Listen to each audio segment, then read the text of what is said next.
We should start messaging Nike, Instagram, and putting some pressure on. Let's wait for 2027 because that year going to be sick. Aryna Sabalenka stands on camera and does the math out loud. Nike, she says, pulls in $46.3 billion in revenue. Adidas sits at roughly half that. And yet she, the reigning world number one, the most decorated player on the women's tour right now, is not getting custom kits. That clip did not resurface because someone dug it up for content. It resurfaced because within 48 hours of Alex Eala lifting her first WTA trophy in Washington, Nike quietly unveiled the dress the 20-year-old Filipino will carry into Cincinnati. A piece the internet immediately started calling her championship kit before she has hit a single competitive ball in defense of anything. And the contrast between those two things, the world number one doing revenue math on camera and the player ranked outside the top 20 getting a bespoke cultural capsule stitched by a Manila artist, is the entire story. Subscribe right now if you have been watching this shift happen in real time, because this is the moment the receipts stop being theoretical. Let's go. Start with the sequence, because the sequence is what makes this land the way it does. Sunday, August 3rd, Eala over Jessica Pegula, 4-6, 6-4, 6-0. First WTA title. First WTA title ever won by a Filipino player in the history of professional tennis. Less than 24 hours later, Sports Illustrated Serve Column and Vogue Philippines both refreshed previews of her Nike Cincinnati capsules simultaneously. That is not a coincidence in scheduling. That is a coordinated release window. Nike did not react to the trophy by rushing a kit out the door. They had the capsule ready. They were waiting for the result to detonate it. The trophy and the kit were always meant to land together, and the fact that they did within a single news cycle tells you exactly how far ahead Nike has been thinking about this specific player at this specific moment in the calendar.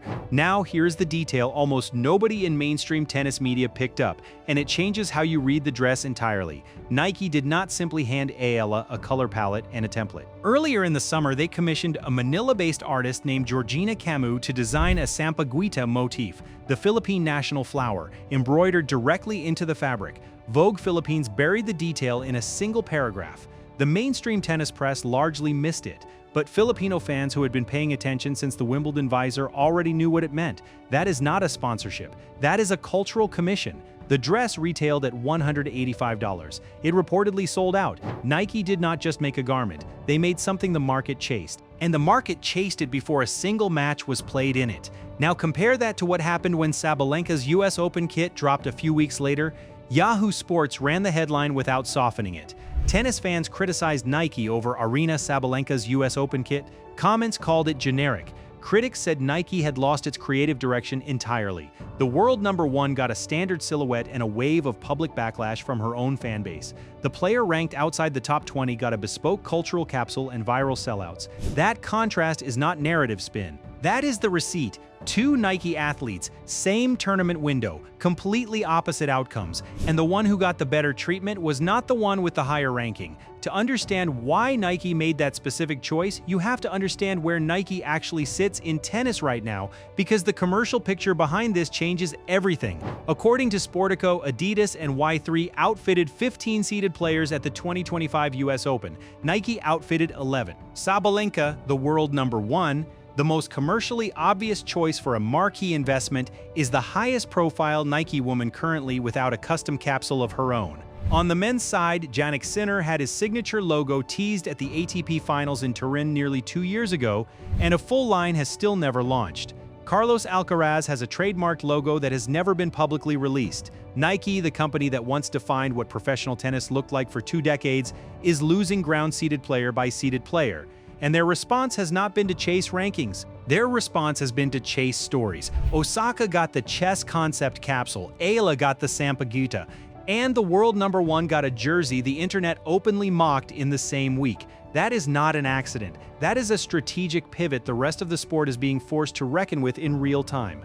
Nike has spent the last decade tied to a small elite, Serena, Sharapova, Federer, with the rest of its tennis roster getting off-the-rack silhouettes and generic colorways. What they are doing with Eala is something structurally different. They are not rewarding a ranking. They are investing in a market. Southeast Asia, a diaspora spread across North America, the Middle East, Europe, and Asia Pacific. A fan base that sold out Toronto Center Court in 30 minutes. an audience that makes tournament chairmen correct themselves on live microphones because 80% sounds like an understatement. Nike identified that market before the rankings caught up to it, and the Sabalenka stitched into the Cincinnati capsule is the most visible evidence of that calculation. It is a $185 dress doing the work of a 9-figure market entry. Now sit with the irony that makes this whole story more uncomfortable than it looks on the surface. Back in April 2025, in an interview with ABS-CBN, Sabalenka herself called Eala born for center court. She was not wrong about the talent. She simply could not have anticipated that her own brand would reward that talent with a cultural commission before it rewarded her own title-winning run with anything comparable. The player she identified as center court ready is now the player Nike is betting on in a way Nike is not betting on her. That is the specific awkwardness sitting inside the resurfaced clip. She saw what was coming. She just did not see where it was going. Here's what Eala actually did to earn all of this, because the dress means nothing without the tennis underneath it. At the DC Open, she beat in succession Zheng Qinwen, 2024 Olympic gold medalist and Grand Slam finalist, then Svitolina in the semifinals. Then came from a set down against world number 3 Pegula in a rain-delayed final that had to be finished the following morning, winning the last 12 of 14 games to close it 4-6, 6-4, 6-0. That final set scoreline is what a player looks like when the level rises under pressure rather than breaks. Her season total of top 10 victories after Washington sat at 7, tied for the most on the entire tour alongside Svitolina and Rybakina. This is not a player being marketed beyond her actual level. This is a player whose results have already earned everything the marketing is now reflecting. Listen to what Jessica Pegula said afterward. Because Pegula is not a player who hands out consolation compliments. Former world number 3, 2024 US Open finalist. More than 20 top 10 wins on her resume. Post-match comments famously measured, almost clinical after the Washington final. She was asked about facing Eala. Her answer per Yahoo Sports was 4 words: not fun to play against. When a player of that caliber uses that specific phrasing after being bajilled in a deciding set, it is not courtesy. It is a scouting report the rest of the tour is now being forced to read, and it is the most honest assessment of where Eala's game currently sits from the person who has the most recent and most painful first-hand evidence. Now here is the part every Filipino fan who has been saying this for 2 years needs to hear confirmed out loud. You saw the Sabalenka before the fashion press did. You recognized the Cultural Commission at Wimbledon before any mainstream outlet wrote about it. You understood what that hair tie and that visor and that in full bloom capsule were building toward before Nike's marketing calendar made it obvious. The rest of the tennis world is only now arriving at the address you had already circled. The receipts are just catching up to what you already knew. The pattern, when you lay it out in sequence, looks less like a marketing strategy and more like a forecast. Miami 2025, Eala runs the table against 3 Grand Slam champions as a wild card. Wimbledon 2026, the custom cultural kit arrives quietly, barely noticed by anyone outside the community.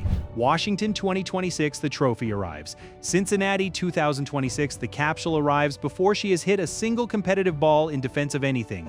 Nike is not reacting to results.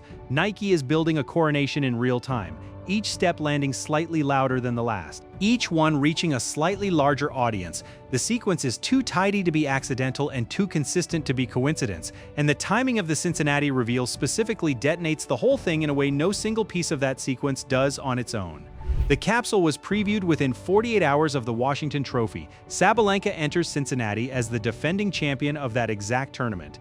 The storyline that should be dominating the North American hardcourt swing is her title defense. The one that actually is dominating it is a 20-year-old's dress. Now bring this to Cincinnati specifically, because that is where all of it lands this week.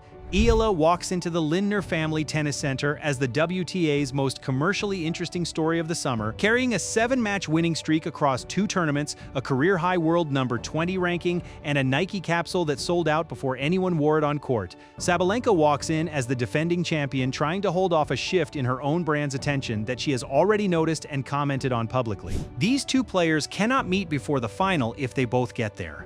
But the commercial conversation happening around them is already a collision, regardless of the draw sheet. There is also the personal calendar sitting underneath all of this, and it gives the Cincinnati story a specific emotional weight beyond the business angle.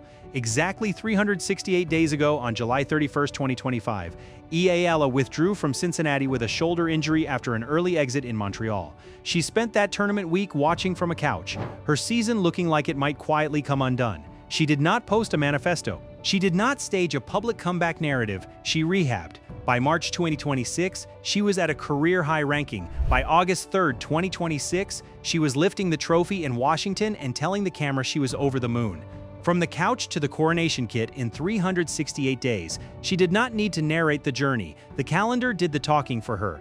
Rewind the week one more time, because the full picture sitting together is worth holding all at once. Sabalenka on camera doing revenue math out loud about her own sponsor. A Yahoo Sports headline calling out the world #1's kit the same week a Manila artist Sampaguita is selling out in $185 dresses. Pagula at the microphone saying 4 words that serve as the most honest scouting report Eala has received all season.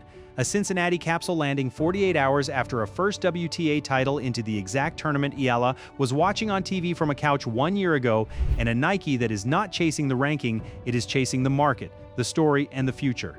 And the number beside a player's name no longer decides whose flower gets stitched into the fabric. So here is the question worth putting your name on before the draw goes live. If you were running Nike, do you hand the crown jewel capsule to your reigning world #1 defending her biggest title, or to the 20-year-old rewriting your growth map across an entire region of the world that your competitors have never cracked?